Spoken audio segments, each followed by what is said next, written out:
He is one of the important figures of Tsarist Russia, with his love of sexual life and supernatural premonitions. Grigori Rasputin.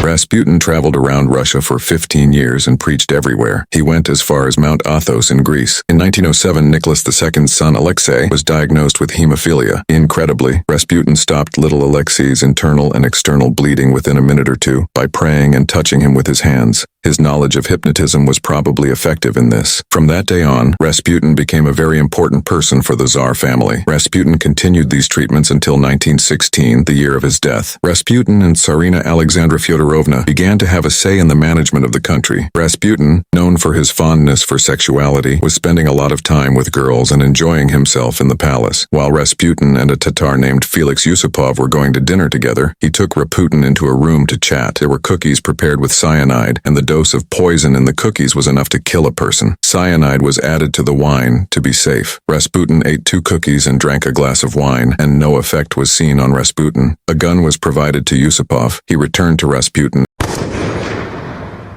and fired his gun once. Rasputin looked at Yusupov with his eyes and tried to say something. At that moment, Yusupov's friend entered the room and shot Rasputin with his own gun. The bullet from the gun hit Rasputin's kidney. They wrapped Rasputin, whom they thought was dead, in a sheet and started carrying him towards the vehicle waiting outside. While the British agent was waiting outside, voices came from Rasputin. British Rainer realized that Rasputin was not dead and shot Rasputin right in the middle of his forehead.